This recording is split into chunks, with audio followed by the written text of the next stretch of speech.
So good morning and welcome to my beloved spiritual community. As always, it is my great pleasure to greet you here today. I am the Reverend Dr. Candice Becket, and currently I am the GAP Minister for the Center for Spiritual Living here in Ukiah. So I just want to let you know that you're all welcomed here. Your heart is welcome here, your soul is welcome here. And I know that somewhere in this service, whether you're completely aware of it or not, whatever you have come here to learn, to know, to experience, that somewhere in the treatment, in the music, in the message, that answer is coming and it's on its way. And I thought to myself that I also want to add into that too, especially on Sundays when you've availed yourself of the opportunity of being a part of one of these services or anywhere else, that you start to look for those messages as you just go about your day. And it might be in your garden, it might be driving down the street, or watching a television show. But this is kind of our get ready, get set, go moment. So right now, though, just sit back and enjoy what's about to happen. We're going to begin with an opening treatment, and today that treatment will be given by Gail Rhodes. So Gail, take it away. Good morning, everyone. I feel like that was the treatment. But we're just going to go ahead and expand upon that. That felt really good, Candice, and it is true. So let's just all settle in, be comfortable, be present, and know that we did come here for a reason. We've all come here for a reason, and that reason is to remember our connection with God, that connection that is always there. Sometimes we feel it stronger than others, but on these Sunday mornings, we actually do come together to feel that connection, to know that connection, and to reinforce it in our lives. So as Candace said, as we reinforce it, I'm sorry for the puppy barking in the background. As we reinforce that together today, we will see a difference in our lives. As we notice that difference, it expands, it becomes even clearer. So we're here to remember that and to revel in it, and know that we are exactly where we should be. And we take that in, the music, the words, the treatment, we take it in, and we feel it expand our heart. We feel it expand our consciousness. We actually feel it in our bodies as our cells respond to this, as everything responds. It's a gift that we give ourselves. And we feel great gratitude that we had the intelligence to come here this morning. For that, we are grateful, and we know that we will feel the effects of this, beyond this morning.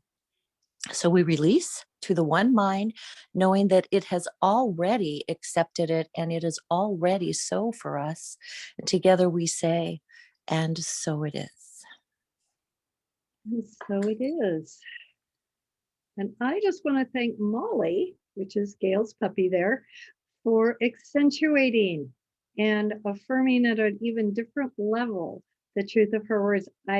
I just started doing it towards the end of her treatment, but every time I heard the little poof, I considered it a reinforcement. And the last two words she reinforced were gratitude and gift. So thank you, Molly, for being a part of our service today.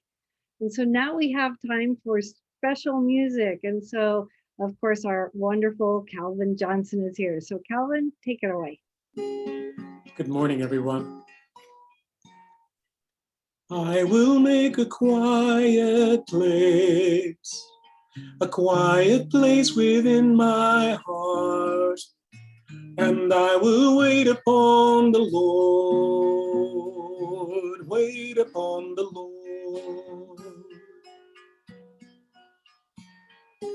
I will make a quiet place within my mind, and I will wait upon the Lord, wait upon the Lord. Be still, my soul, be still. Be still, my soul, be still. Be still and know. I will make a quiet place within my life, and I will wait upon the Lord, wait upon the Lord. Be still, my soul, be still. Be still, my soul, be still. Be still and know. I will make a quiet place within my life, and I will wait upon the Lord, wait upon the Lord. I will make a quiet place. I will make a quiet place. I will make a quiet place. I will make a quiet place.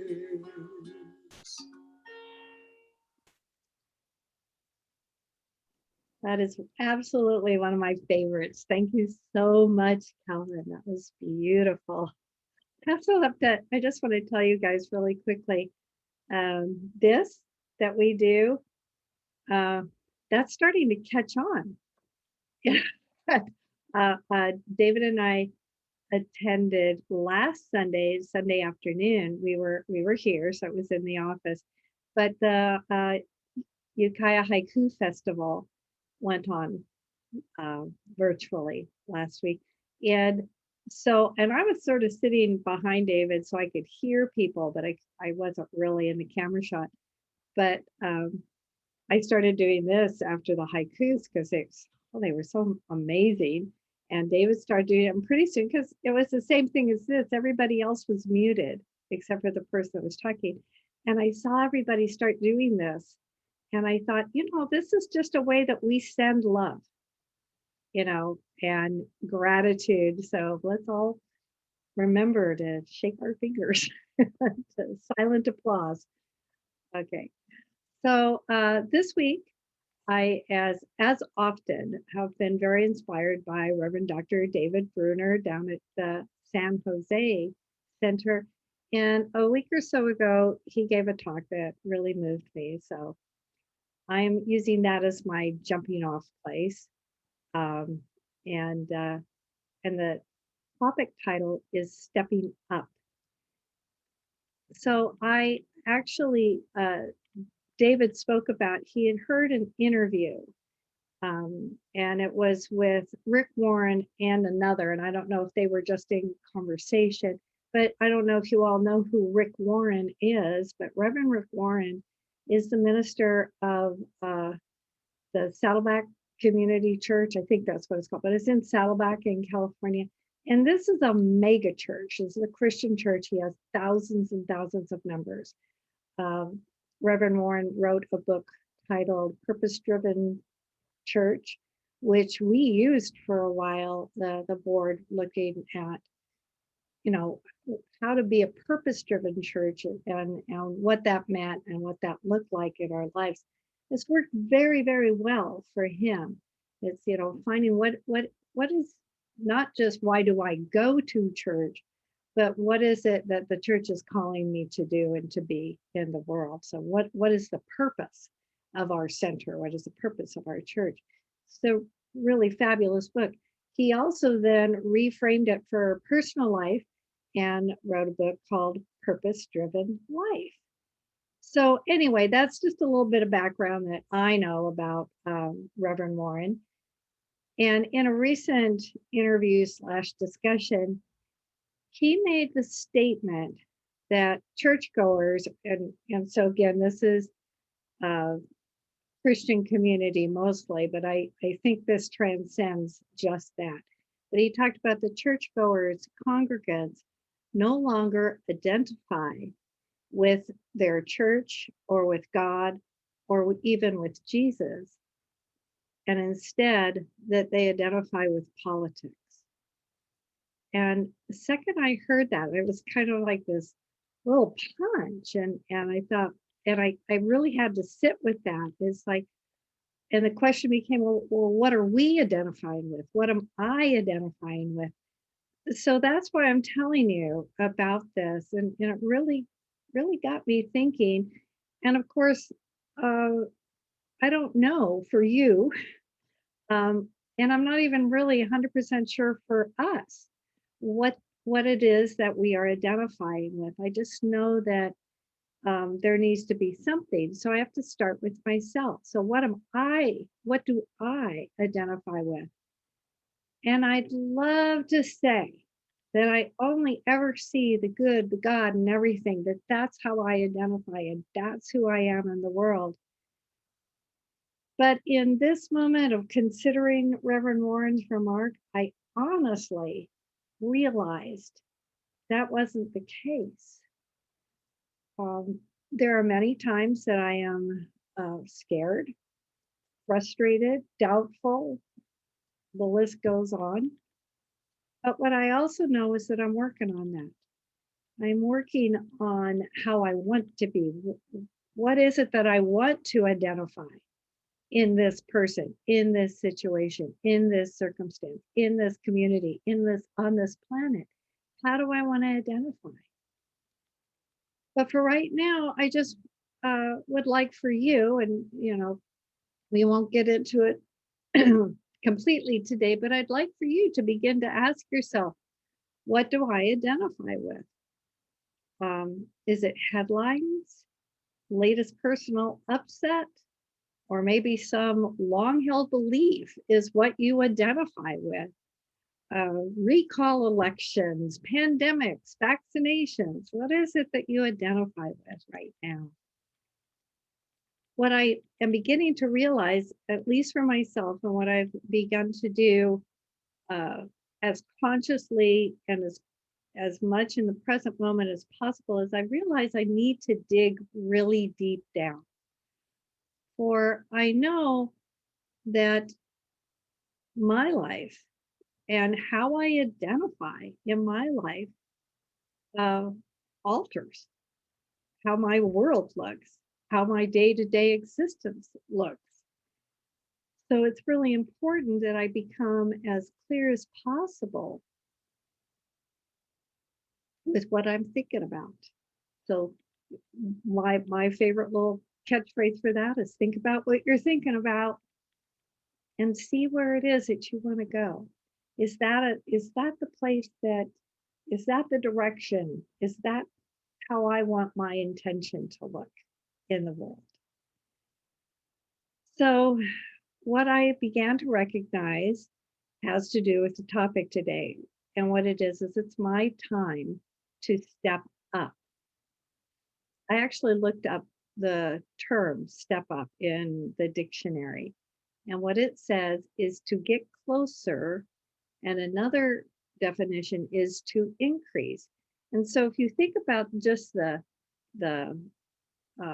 phrase step up, like it's time to step up, what does that mean? That means getting closer to the objective and to allow that yourself and your experience to increase, like step up and increase your input, increase your awareness.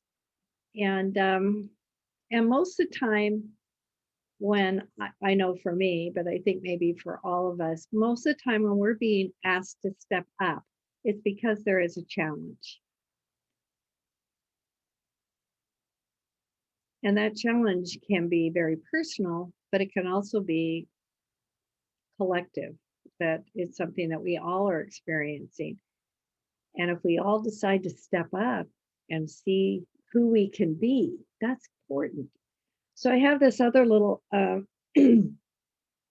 analogy, I guess, of stepping up. And one of the things, at least in the United States, is when you're playing baseball, you have to step up to bat. And when I was a kid, I played a lot of, not baseball, but I played a lot of softball. And mostly that was at school and but I got to know the game pretty well. And I began to see that baseball was something that I could do, and I was pretty good at it. So mostly, like I said, we played at school, but sometimes, and my sister can attest to this, we played in the middle of the street, in front of our house. And the interesting thing that I started to realize when I was playing actual softball is that uh, when I step up to bat, I don't swing at every pitch. And I think that that's something that for me today, as I am stepping up, it's like I don't want to swing at everything that comes my way. I don't want to become involved in it. I don't want to claim it as mine. I only want to take the things that I know I can hit out of the park. So we don't swing or accept every pitch.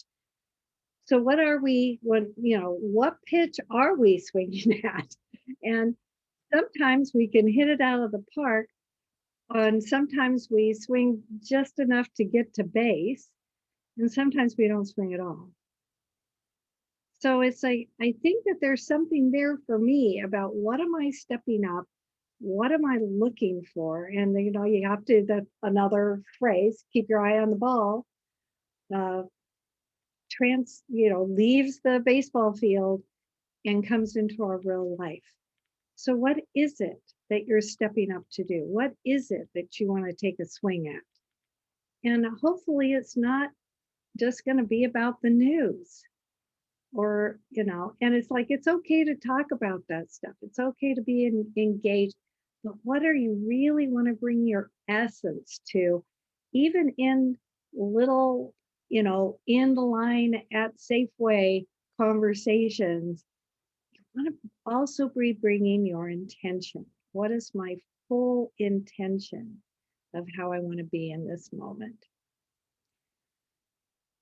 I'm also seeing that for sometimes for myself and for many of us, there is a tendency to do a wait and see, or just put your toe in. I mean, you guys like, well, I'll just put my toe in. And again, we're not just talking about swimming and putting your toe in the water to see the temperature.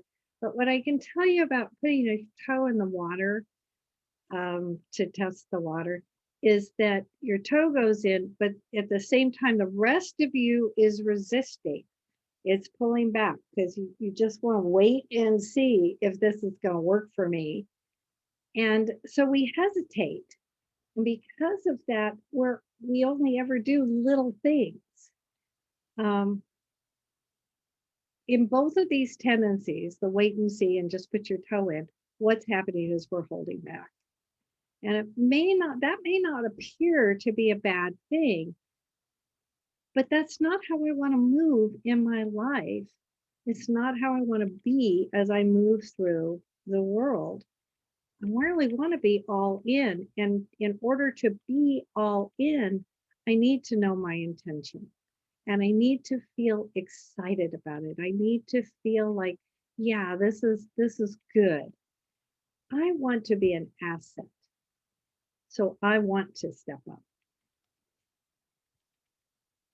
What I've also noticed in the last week or so is it's really easy to slip into misery, doubt, and to forget who we really are.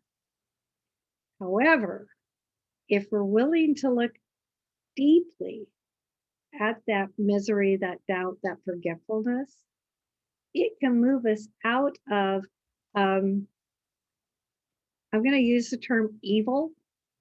And when I was a child in our youth church in Redondo Beach at the Center for Spiritual Living there, one of the very first things that impacted me, and so I was probably, probably no older than 8, was one of the teachers said one day that evil was live spelled backwards. And that's always kind of stuck with me. And so that's why when I recognize that I'm dealing in the evil part of my life, the misery, the doubt, and the forgetfulness, that's because I'm looking at something backwards. And I want to bring life to that. I want to live harmoniously in that. And in order to do that, I need to step up. I need to stay clear on my intention, my purpose, and to act from that place instead of the distraction place.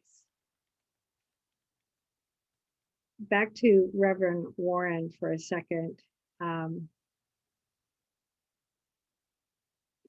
When he's kind of putting out the hypothetical or the question to all of us, are we willing to do that?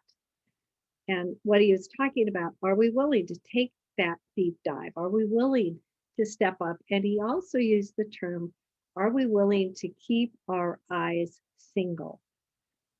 And there is a couple of places in the Christian Bible, New Testament, there are phrases about keeping your eyes single. And one of them is from the book of Luke. And in there it says, when your eyes are single, your whole body also is full of light.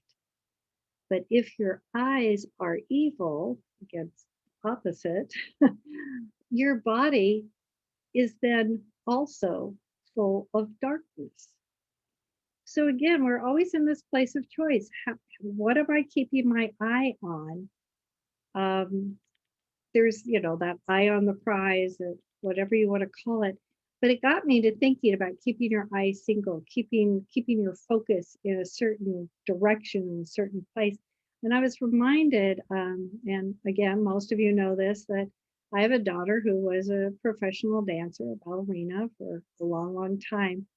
And even in my own experience as a dancer in my youth, anytime we do turns, anything that's a spin or it's called chaînés when you're, so there's just all kinds of turning that happens in ballet. And when you're turning in ballet, when you're spinning in ballet, you must spot. And how I remember that, and I can't really demo because I'm sitting, but you kind of you take a look at where you're going and you get your arms ready, and then you keep your eye on that spot. That's my goal. That's where I want to be. And as you turn, you keep your eye until you absolutely can't see it. And then you snap your head around really fast so you're back looking at that. And what that creates is a balance so that you don't go kind of zipping off and you don't get dizzy when you spot. So we need a spot. We need a spot for the good, and distractions may appear. But what I know, because even when you're turning, it's like something shiny over here. It's like, oh, come over here. It's like, no, go where you want to go. Keep your eye on the good. Keep your eye on the good that you know yourself to be, but keep your eye on your intention to bring that good more fully into your life. And I know it's been difficult this last year, and we'll just all go ahead and admit that. So I want to talk to you about another interview, and this one is much older. I think it was probably recorded in the late 20th century or very early in the 2000s. And it's an interview that Bill Moyer is interviewing Maya Angelou. And in the interview, she relates her story. And if you're interested in this story at all, you could go and look up that that interview. It's on YouTube. Or you could read her book, which I read years ago, but the book is titled When the Caged Bird Sings. I Know Why the Caged Bird Sings. And in that, pretty early in the book, she goes into great detail about how she was raped when she was 7.5 years old. And the rape was really brutal. In fact, she had to be hospitalized.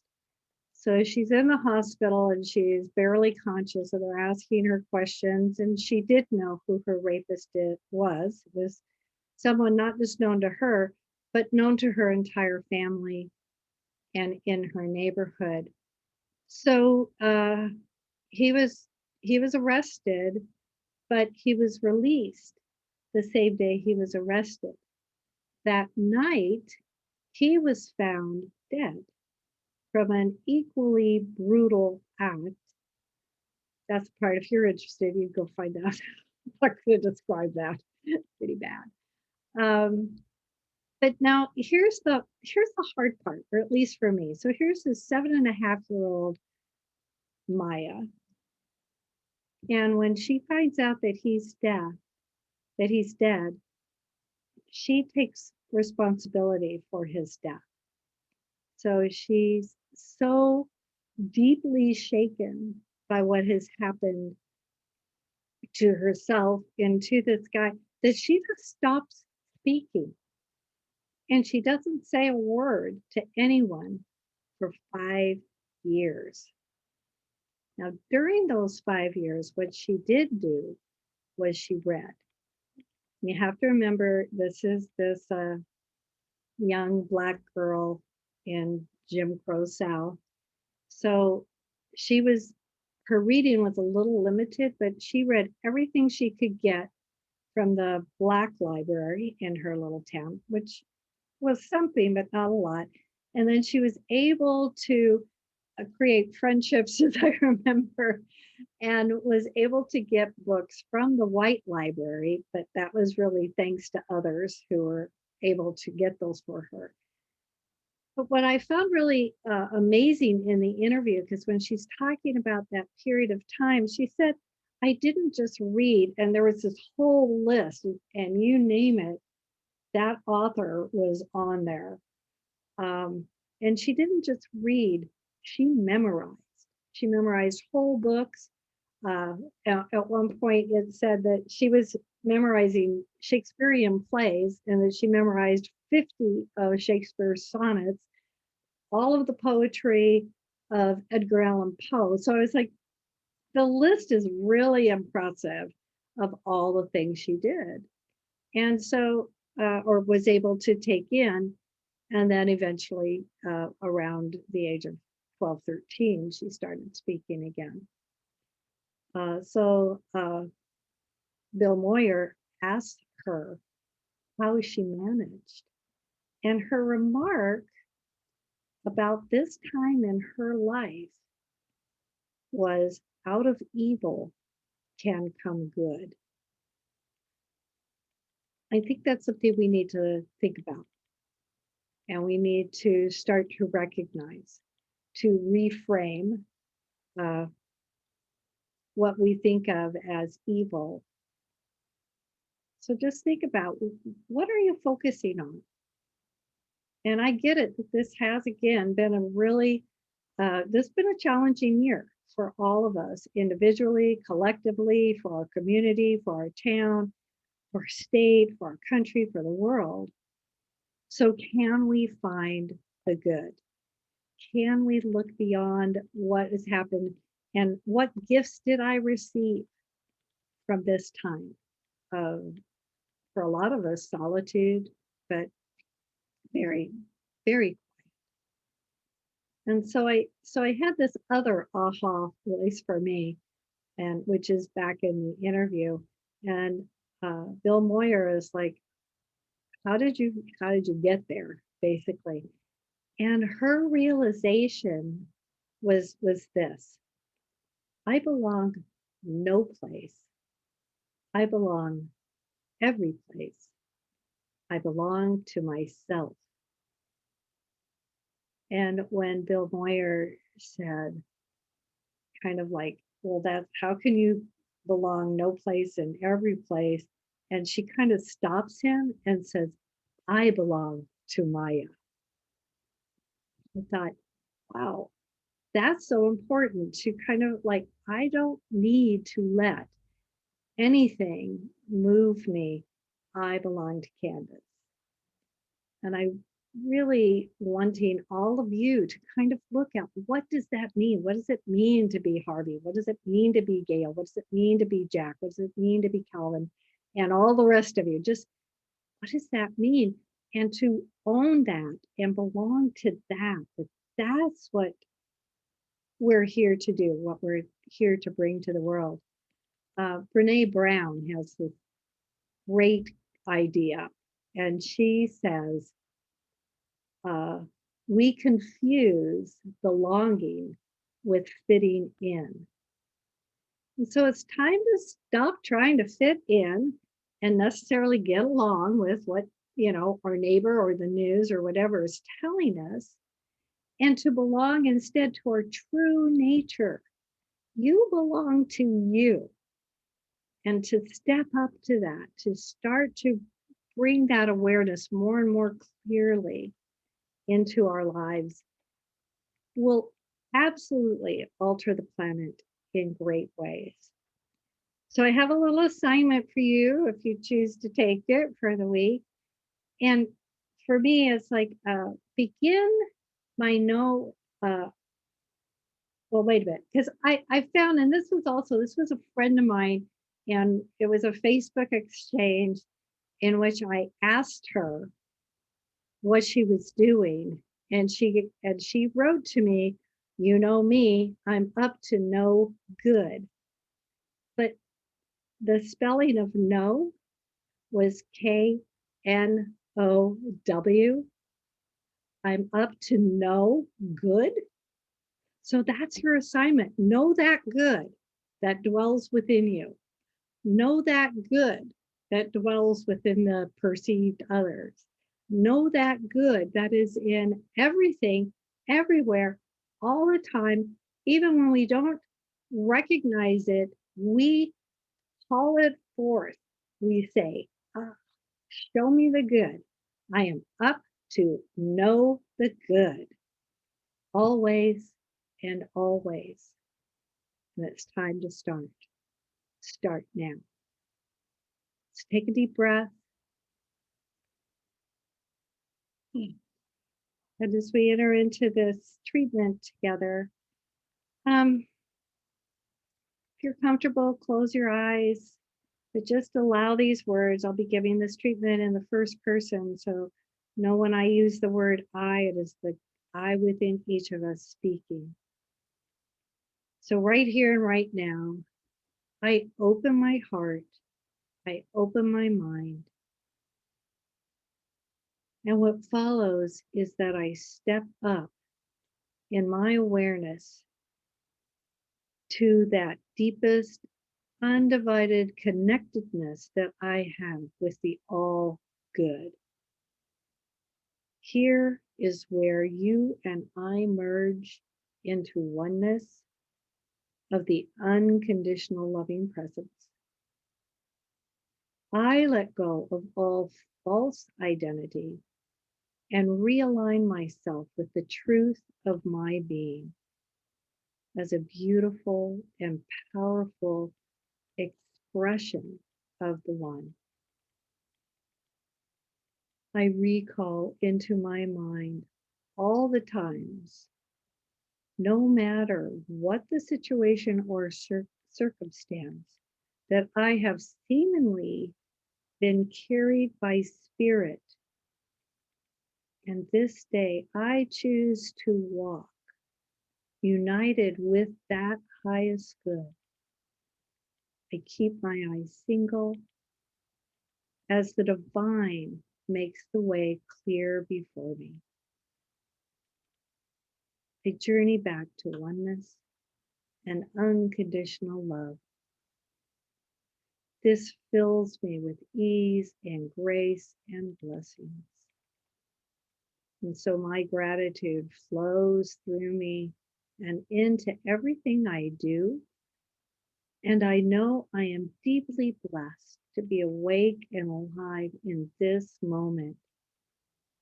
In this way, I trust that all is good, for all is God.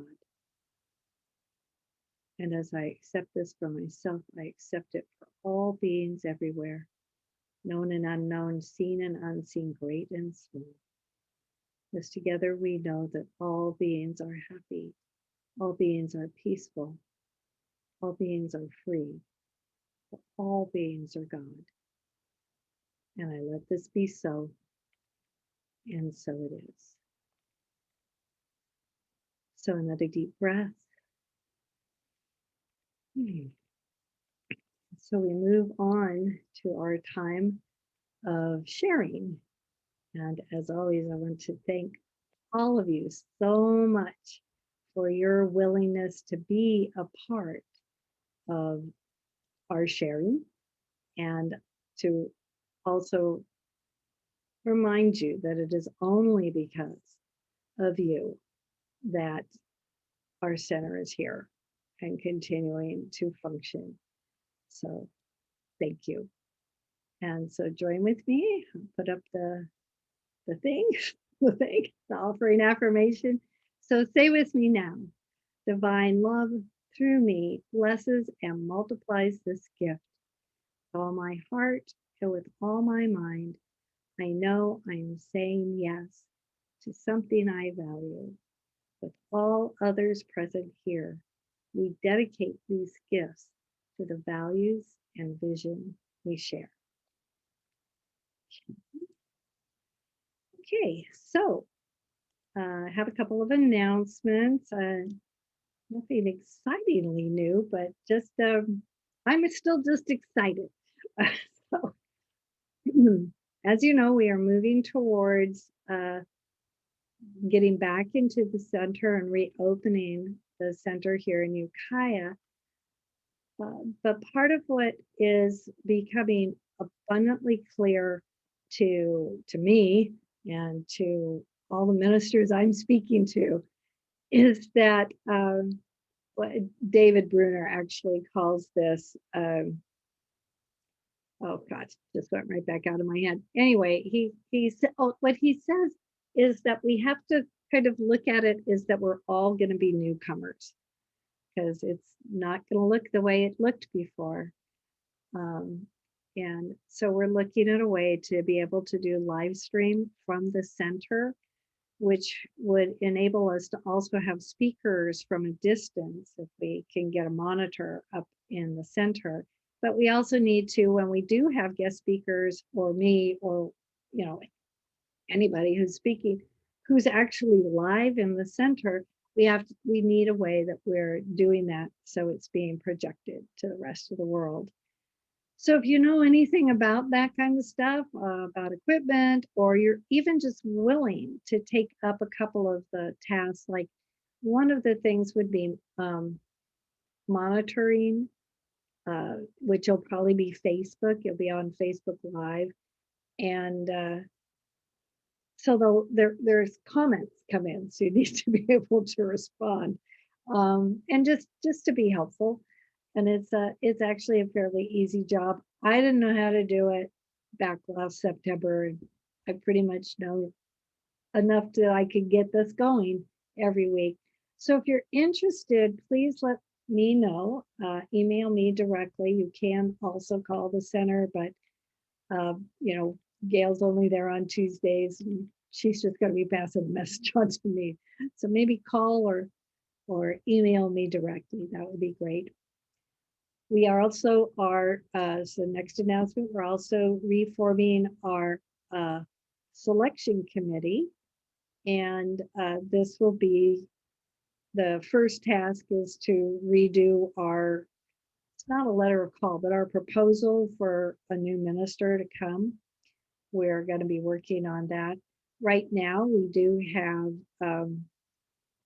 myself and all the board members are willing to do it. And I wanted at least one or two people not board members. And so Terry Brown has stepped up and he's going to be helping us. But if you're interested in this, please let me know. And I will get you, like I said, I haven't sent this to Terry yet, but the board members have it. It's CSL sent back our proposal because it's been up there for a year. They go, you guys need to perk this up. And I'm like, okay, send it to me. And they put some suggestions, like, so it's a red line. And so we're all looking at that and we'll be discussing that very, very soon. So let me know. And also, speaking of guest speakers, next week we will be having our fourth, and this will be, as they're set up right now, this is our final speaker that Kit, it was her practicum and she needed to schedule 4 speakers. So this will be the last one. And his name is James Dahlkup, and he is, he's a practitioner, and he right now, he's a senior and he's studying at the Holman Institute at the Mile High Church in Colorado. So I have talked to him last week and he's great. I think you guys are, I mean, if his personality is any idea of how the talk's going to go, I think you're going to really enjoy him. So yeah, come next week. And I also, well, and you know, I probably should have done this with the selection committee. I'm also looking for some people who are willing to kind of take up some of the things that I've been doing, such as monitoring Facebook and or YouTube, which in YouTube's pretty easy. It's like you basically load up the talk once a week, and at the end of loading up our talk, it says, do you want to put this anywhere else? And one of the choices is Facebook. So you go, yes, I want it to go to Facebook. And the longest time is having it download. But it's actually pretty fast, probably within about a half an hour, you can do that job. YouTube, or not YouTube, Facebook's a little different, but it's also very easy and can be really fun. So if you're interested in doing one or both of those or sharing that with someone, let me know. The other thing is we're looking for somebody to take over doing the newsletter. And I can show you how. And I would say for me, the newsletter right now, when I get the newsletter, that takes me about a half an hour. And I realize that for a new person, it might take you a little longer, but it is once a week. So if you're interested in doing that, again, let me know. I'd be happy to talk to you about it. And our last is building bridges, which you know, well, I think everybody here knows about building bridges. And but we are continuing to support them by collecting just different kinds of items, goods, you know, paper towels, toilet paper, green cleaning products, disinfectant wipes, you know, there's a list. And you can also call them and say, do you guys have a particular need right now? They'll let you know. You can drop off your stuff either at Teresa's, Teresa and Harvey's, or you can drop it off at Trudy Morgan's, which is on Mill Street, or you can take your stuff directly to Building Bridges during the day. And if you call in, they'll come out, they'll get it out of your car. So it's all pretty easy. So those are the things that we're up to. And I would love to have some other people step up and join as we move towards our good and our greater good. So now it's time for our closing song. So Calvin, take it away. Oh Lord, my God, when I in awesome wonder consider all the worlds thy hands have made, I see the stars I hear the rolling thunder, thy power throughout the universe displayed. Then sings my soul, my loving God, to thee. How great thou art! How great thou art! Then sings my soul, my loving God, to thee. How great thou art! How great thou art! When through the woods and forest glades I wander and hear the birds sing sweetly in the trees. When I look down from lofty mountain grandeur and see the brook and feel the gentle breeze, then sings my soul, my loving God, to thee. How great thou art! How great thou art! Then sings my soul, my loving God, to thee. How great thou art! How great thou art! How great thou art! How great thou art! How great thou art!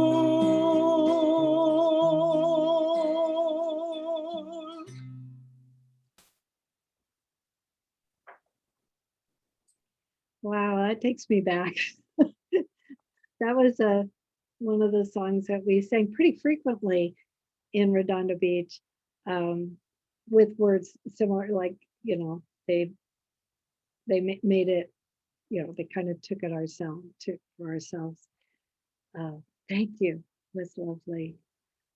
Well, and thank all of you for being here with us today. It's been my pleasure, as always, to see your lovely faces. And if you can stay for a few more minutes and visit, kind of share how your week is going, where you're willing to step up in your own life. There's nothing like a public commitment to doing it differently. That makes it really kind of stick and hold it in your heart. But in the meantime, if you can stay or not, know that you are loved. Know that I am sending you both blessings and heartfelt appreciation and great love for who you are and for being here with all of us. So thank you so much, and namaste.